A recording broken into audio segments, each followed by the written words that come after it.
Satu kali pagi duha, saya mau bersolawat, sholat duha dulu 2 rakaat. Tasbih sudah disiapkan. Tapi baru saja baca innallaha malaikatahu yusholluna 'alan nabi, mata ini ngantuknya berat sekali. Yang tadinya mau baca sholawat, saya tertidur di atas sajadah dengan adab-adab tidurnya baginda Nabi Muhammad SAW. Itu jam 10 sebelum Jumat. Itu hari saya tidak pernah lupakan sampai mati, ya. Bukan lagi saya yang membaca salam, tapi beliaulah yang menyapa. Sallallahu alaihi wasallam. Ya. Tapi saya tidak boleh menyampaikan apa rahasia yang saya dengar, karena itu sir saya dengan beliau. Jadi boleh menceritakan mimpi, tapi rahasianya hanya diceritakan kepada orang yang sanggup menerimanya. Maka itu saya hanya ceritakan kepada murid-murid saya yang sudah lama ngaji apa yang beliau kalamkan kepada kami. Ya. Rasulullah SAW lebih tinggi dari para syuhada atau lebih rendah? Lebih tinggi atau lebih rendah dari syuhada? Para syuhada haram dikatakan mati. Wala taqulu liman yuqtalu fi sabilillahi amwat. Haram mengatakan para syuhada yang gugur mati di medan juang itu mati, nggak boleh. Orang mengatakan begitu melanggar Quran. Maka saya tidak berani menyebut ulama wali Allah mati. Apalagi Nabi Muhammad SAW mati. Itu orang kurang ajar. Barangkali kita sering mengatakan beliau mati, makanya tidak dikasih jumpa. Gimana mau jumpa, dia kan mati. Tapi jika tuan-tuan faham, jika syuhada tidak mati, apalagi ruhaniyah Rasulullah SAW, yang karena beliau syuhada mengerti yang namanya syahid. Tubuhnya masuk tanah, tapi ruhnya masih ada. Jika ucap salam kepadanya, beliau menjawab. Cuma ada orang yang ruhaninya belum siap mendengarkan, maka belum dikasih mimpi, belum dikasih rasa saat sadar. Tapi jika sudah kuat ruhaninya, mencukupi ma'rifatnya, jangankan tidur, jaga pun dia bertemu dan jumpa. Namun biasanya dimulai mimpi dulu. Saya kemudian menyimpulkan, Rasulullah SAW itu dapat dijumpai dalam mimpi apabila ambisi ingin berjumpa telah hilang. Di situ saya sadar yang kedua, jumpa Nabi SAW bukan karena banyak sholawat, karena saya pagi itu belum sempat sholawat satu lafaz pun kecuali sebelum Assalamualaikum sholat. Belum sempat zikir 1, 2, 1000 enggak. Tapi Rasulullah SAW ingin ajari saya sesuatu. Apa itu? Aku jumpa engkau, engkau jumpa aku, bukan karena sholawatmu, tapi karena Allah ingin ngasih hadiahmu. Maka sholawat itu belajar cinta. Kalau sudah cinta, tidak perlu mimpi, dalam jaga pun berjumpa. Tapi ada cara ringkasnya. Mau cara ringkas tak? Mau. Tapi yang ringkas pun ini saya ringkas lagi. Ya, matikan dirimu sebelum mati. Mati itu tiada. Mati itu tiadakan dirimu. Tiadakan. Maksudnya gimana? Apabila dapat suatu nikmat, katakan ya Allah, ini bukan karena hebatku, ini karena hebat Engkau. Apabila kita berjasa, katakan ya Allah, ini karena keutamaanmu, Engkau libatkan aku dalam jasa ini, program ini. Siapa makhluk paling kenal Allah? Siapa? Rasulullah SAW. Pernahkah Rasulullah mengatakan zatku, zat Allah? Tidak ada. Sifatku, sifat Allah? Enggak. Yang beliau katakan, tiadalah aku, binasalah aku, segala selain Allah binasa.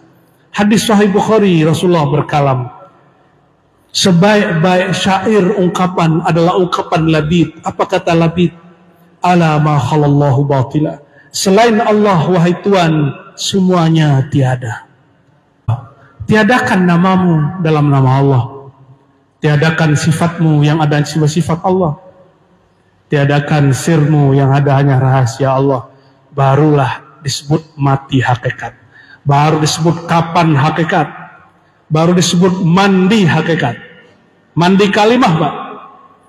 Ya, itu yang disebut tawaddau, ya, bima'il ghaib. Berwuduklah dengan air gaib. Itu ada ungkapan Imam Junaid, Imam Abu Yazid Bustami, berwuduklah engkau dengan air gaib. Maksudnya, jika engkau berwuduk dengan air, jangan hanya dengan air, tapi bawakan hakikatnya air. Air membersihkan hadas yang zahir, maka berwuduk, iktikadkan Allah bersihkan syirik khafimu, syirik tersembunyimu. Itu namanya mandi dengan air hakikat. Jadi kalau wudhu, kata Nabi SAW, jadi ilmu hakikat ini batal kalau nggak ada hadis yang menguatkan. Ingat, ya. Maka kami alhamdulillah diizinkan Allah memperkuat ilmu ini dengan belajar sunnah lebih dari 15 tahun. Jadi alhamdulillah kami menghafalkan ribuan hadis supaya tidak terjebak kepada kurang ajar kayak tadi, Pak. Kayak Pak Haji yang tadi itu. Ya. Sehingga tidak ada ilmu hakikat kecuali ada hadisnya, ada ayatnya. Kalau tidak, fahuwa batil, maka dia batil. Jadi saya kasih tahu juga ke teman-teman saya di MUI, senior-senior saya di MUI, Pak Kiai, Abang Kiai, kalau ada kelompok menyimpang, majelis-majelis yang kelewat, jangan difatwakan sesat. Bimbing dulu, main fatwa-fatwa aja. Emang tuan-tuan ini sudah dijamin masuk surga? Emang tuan-tuan ini sudah benar berakidah kepada Allah? Ya, enggak juga kan? Belum tentu. Karena kita ini tidak ada yang dijamin. Kita sama-samalah menjaga umat ini. Jangan sok merasa paling benar. Semoga ulama-ulama MUI kita tidak suka mencari kesalahan kelompok, tapi suka membina kelompok. Amin. Ya Rabbal Alamin. Lebih mulia langit apa bumi, Pak? Lebih mulia langit apa bumi? Kenapa? Hah? Makhluk paling mulia di bumi atau di langit? Di bumi. Siapa? Ya. Ya, Sayyidina Jibril di langit, Sayyidina Nabi Muhammad SAW di bumi. Maka bumi ini diberkahi. Bumi ini diberkahi. Nggak ada bumi kiamat langit. Bumi itu penyebab langit masih utuh sampai sekarang. Malaikat masih bisa zikir pada atas. Zikir malaikat subhanallah, alhamdulillah, Allah akbar, la ilaha illallah, itu zikir malaikat. Itu malaikat bisa makan, makannya malaikat zikrullah. Maka saudara-saudaraku, yang tidak bisa tenang kecuali zikir pagi sore, sholat, baca Quran, berarti jiwa malaikatnya sudah mulai muncul. Tapi itu yang mengajarkan, yang mempertahankan itu siapa? Makhluk di bumi. Berhenti orang zikir di bumi, malaikat yang di langit berhenti makan.